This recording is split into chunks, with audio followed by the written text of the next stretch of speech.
I think I always wanted to be a composer. I was taking piano lessons from the age of 4, but before that, I was even writing little songs and singing them and plucking them out on the piano. I was also exposed to opera at a very early age. My father loved opera. As a pianist, I actually entered Cal Arts as a piano major, knowing full well I wanted to be a composer. But as a really as a girl, I wasn't exposed to so much theory. You know, it was just basically you're going to be technically proficient. Forget about what these chords mean, or So I became technically proficient, but I was very, very weak with theory. So in my first year of college, I audited lots of composition courses and theory courses that were beyond what I was supposed to know as a piano major, and created my portfolio to switch into composition in my second year. So that's what I did, and I was very happy. And of course, Cal Arts is so, experimental. So I was really, I mean, I jumped in with with both feet as a composition major. Helen Keller has always been a huge inspiration to me.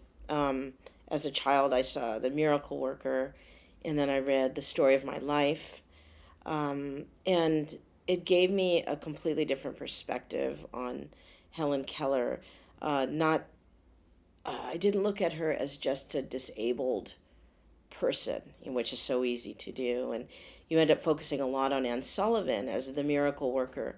Um, but the more that I delved into her life, I realized so much about her that I didn't know. First of all, she was a prolific writer, which just blows my mind to begin with because of her challenges. Um, and then I learned that she was a member of the American Socialist Party. Actually, she wrote a lot of their doctrine.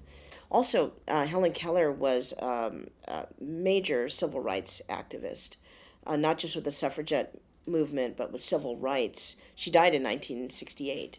So even though she didn't even know what skin color was, she was absolutely against racism and bigotry of any form. I came upon this idea of this scientific idea, stereognosis. So, stereognosis is the science of identifying something, an object, by touch. So, it's the weight, the volume, the temperature, and Helen Keller said also the texture and the vibrations.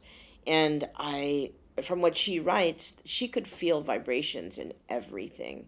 So, my first actual musical exploration of Helen Keller's world was through this idea of stereognosis.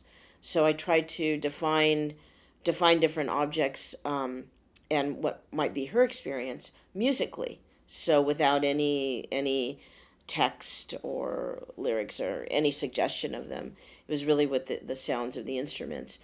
Out of that, then I thought I really need to create two musical worlds. One of the world of Helen Keller, which needs to be somewhat dissonant and not it shouldn't make sense in the way that we make sense, from music, and then the hearing and seeing world, Anne Sullivan's theme, Peter Fagan's theme, the other characters, that was more consonant. My compositional style isn't always totally consonant, but let's just say that it's more consonant than Helen Keller's world.